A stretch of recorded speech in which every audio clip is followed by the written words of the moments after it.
JDev is back at it here to give everyone a very interesting video. In this particular video, I'm going to be doing a timeline of all the cell phones that I've owned over the years and the network that they were on.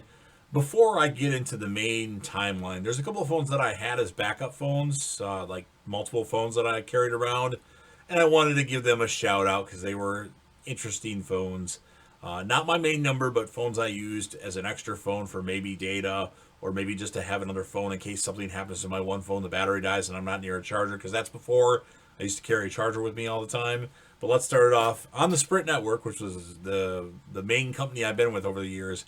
I had as a backup phone, and other people use this phone too, the Sanyo S Cp 4900 back in 2003. There it is. The original idea for this phone was I was going to give it to my girlfriend at the time, Kristen, and that way she had a good phone other than her Einstein piece of shit.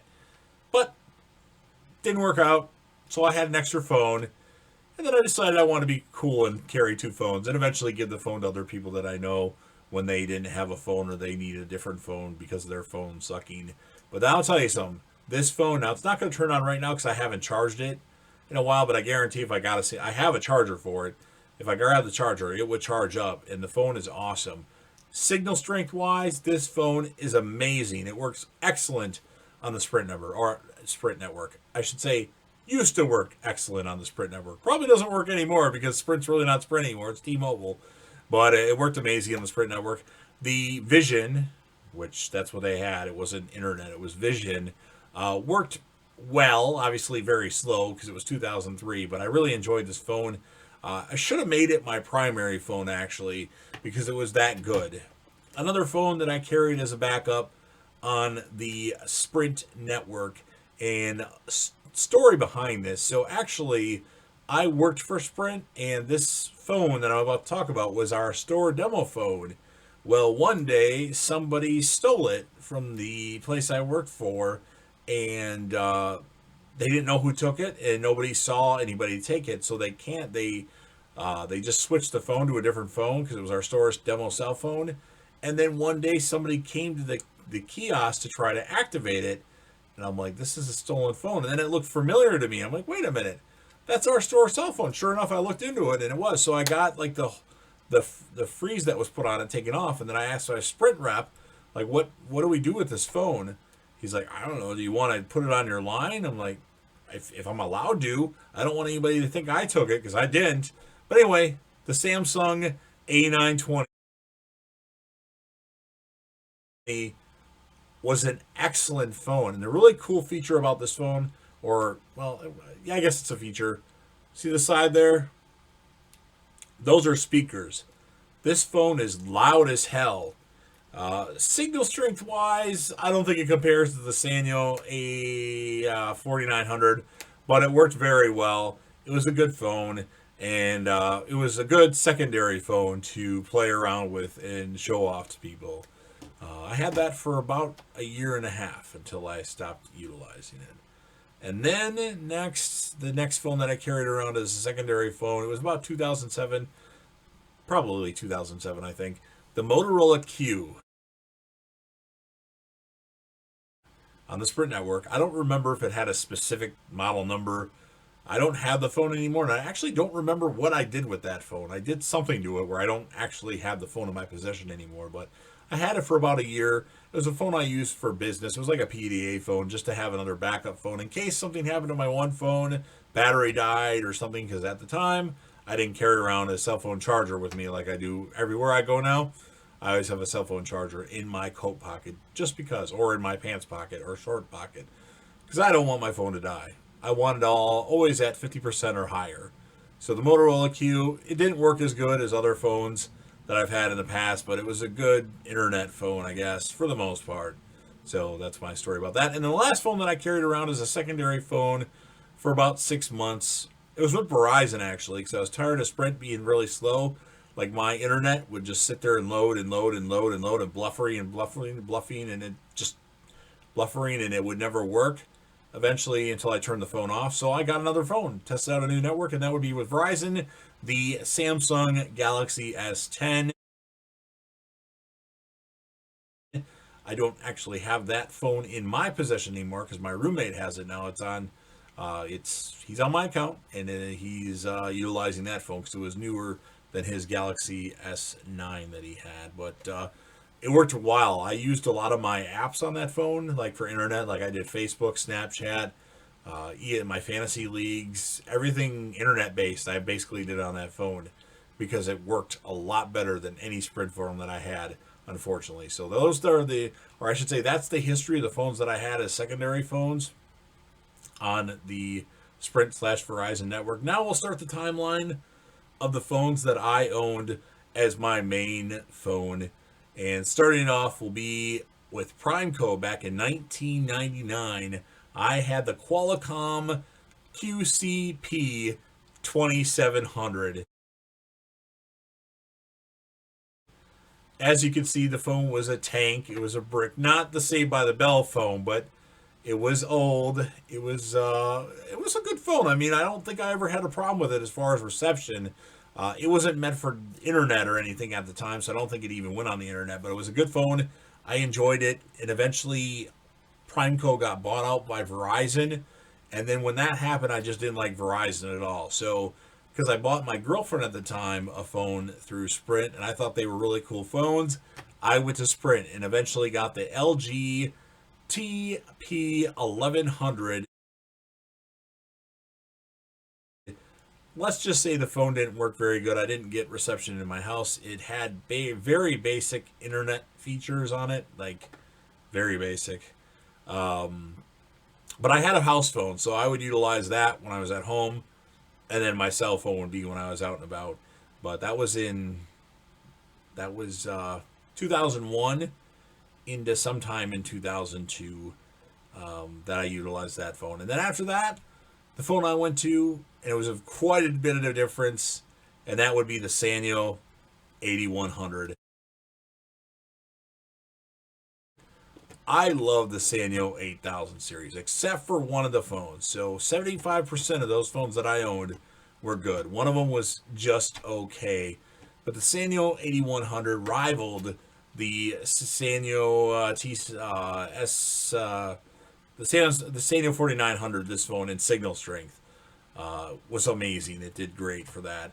And then one day I was going to work and the phone froze and shut off, and I could never get it back on. I tried and tried and tried. I tried every trick in the book, and eventually I had to take it to the Sprint store and upgrade. And that's when I got this boy right here, the Sanyo 8200. Let's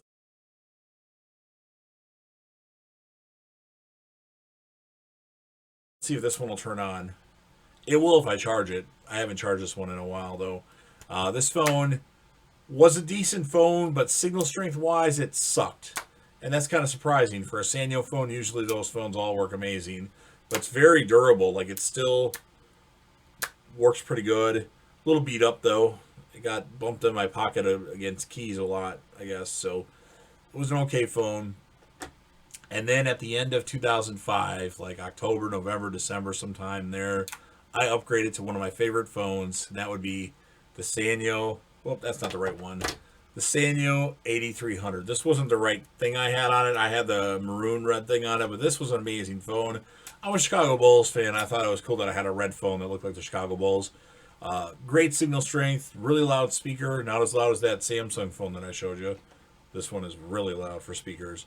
But phone worked really good. I like the buttons on it. I like the feel of it. It was a great phone. I used it as an alarm clock for 7-8 years, so I really like that phone, and it would turn on if I charged it. So the Sanyo 8300, awesome phone. But then shortly they came out with another awesome Sanyo line, and that would be the one I showed you, the Sanyo 8400. This was a pretty good phone. First phone I had that had a memory card slot in it on the side there, and this worked really well. Again, I like the feel of it, and with the other two Sanyo phones, they're very durable. You can drop them a lot, and they don't break. You can try cracking them. Well, I guess I could break it that way if I really wanted to, but I could put it on the counter and go like that. That's what I did when I demonstrated phones working for Sprint, and they just take a look in and keep on ticking. But the Sanyo 8400 was a great phone. It was like my first phone that really did a lot of good internet capable stuff, and I really enjoyed it. And then after that, I decided I didn't want to switch to another phone, but I got this phone for selling a lot of phones through Sprint in 1 month, and I had my choice. And initially, I wasn't actually going to activate this phone; I was going to sell it. But then I decided to activate it because I dropped my Sanyo phone in the toilet and it started malfunctioning. It did stop doing that though after a while, but I thought it was going to continue on, and that would be the Motorola Razr 2. I was very skeptical because I know how terrible the original Razr was, but you know what? For the brand, I actually liked the Razr 2. It was very slick, it was very sleek, had good buttons on it from what I remember. Unfortunately, I don't have the phone anymore because one day after activating a new phone on my account, months later, I just started just destroying the phone for no reason, just because I was bored and needed something to occupy my time. So the Motorola Razr 2, pretty good phone. I liked it on the Sprint network. And then after that one, I decided to get a smartphone. I saw a trailer for a smartphone that I just had to have, and that was the Samsung Instinct, the A800, whatever the hell it's called, A800 or M800. Pretty good phone. Not as good as the Sanyo phones, but it was a smartphone, at least back then. A little slow, the navigation was a little slow, but I enjoyed it. Unfortunately, I played poker one day and kind of tossed it at somebody, and it cracked the top. It put like a thing in the screen, so I have it though, like right up here. Like there's a big black mark from here to here when I turn the phone on. Still works, but if I'm trying to text somebody or call somebody, it's very hard to see the main part of the conversation. So I had to get a new phone. And from there, I went to the phone that I had for a pretty long time, my first major smartphone. Instinct was kind of a smartphone, but not a smartphone. And that would be the HTC Evo. The first one. I know they came out with a couple of them. The first HTC Evo back in 2010. Pretty good phone. I enjoyed it. It was different because it wasn't a Samsung or Sanyo phone. Reception wise, I don't think it got as good reception. I can't really remember, to be honest with you. But it was a good phone, and I actually still use it. Oh. This bad boy right here. Whoa, what the hell's all over that? Dust is just all over the place. Yeah, it's my alarm clock, although it's a little beat, but I still utilize it as an alarm clock. But I set another phone as an alarm clock as well, just in case. But I did like the HTC Evo, and I had it active for 2 years. And that's a pretty long time for me to have a phone active, because usually after a year I get bored of them. But the HTC Evo I kept for a while, and I utilized until 2012. And that's when I got into the Galaxy series. So I started with the Galaxy S3, or Galaxy 3, whatever it was called. Until a 4th of July party where I was around a lot of people, like thousands, and my phone wasn't working for voice or data, and I thought it was something to do with my phone and not the actual network because there was too many people. So I started throwing it and getting mad at it. Why? I didn't think about how many people were around. I don't know, but I got upset and it stopped working. So I had to get the Galaxy S4. And that phone worked pretty well for me. Nothing special, honestly. And then I went to the Galaxy S5, and I really liked the Galaxy S5. That was a good phone. And then at some point, that was in 2014, the speakers on the phone stopped working. In terms of when I had the ringer on, I wouldn't be able to hear anything when it rang or when somebody texted me. It wasn't the sound turned all the way down, because I checked that. It was some other option that I missed. I was playing with my phone and I dropped it, and something got changed when I dropped the phone, so I wouldn't be able to hear anything. But I found a way around that. I would prop my phone up in a cup and plug headphones into it and turn my volume all the way up, and that's when I would be able to hear like my ringtones and my text tones that I had programmed especially for people. That would be the only way I'd hear my phone. I mean, I could put it on vibrate, but when I'm home, I turn my phone on just in case I miss something because it's vibrating and I don't hear it. So I dealt with that for a while, then eventually I went to the Samsung Galaxy S6. Again, all these are on the Sprint network for now. I like the Galaxy S6. It's the first phone that I put a lot of shit on. I had the phone for over 2 years. It was sleek, it was slick, and the phone looks brand spanking new still, even though I had it for over 2 years. It literally looks brand new, aside from fingerprints, of course, that are on it. But I didn't drop it at all, and it looks awesome. I'd go get it, but it's in my safe right now, along with my other Galaxy phones that I don't want laying around. But it was a pretty good phone, and I actually had to go back to it a few times with different phone issues, or I left my phone somewhere. So still works great to this day, and I enjoyed it. It was one of my favorite phones, actually. Since I had it so long, I actually got to skip the Galaxy S7 and went to the Galaxy S8. And I remember utilizing that. The only problem with that phone is it worked great. Pretty much the same phone, but a little bit bigger and slimmer, I believe. Is one day I was at a wedding. It was an outside wedding. I was looking up something on my phone, and the phone slipped out of my hand and fell on the cement, or the gravel. No, it was cement, and cracked the top corner of the phone. Not as bad as my Instinct. I could still see the majority of stuff on the screen, but that kind of shit annoys the shit out of me. So I had to upgrade, and I upgraded to the Galaxy S9. That was the final phone that I had on the Sprint network. Again, I was with Sprint for almost 20 years, all those Sanyo phones and all these Samsung phones, but their internet just was slow.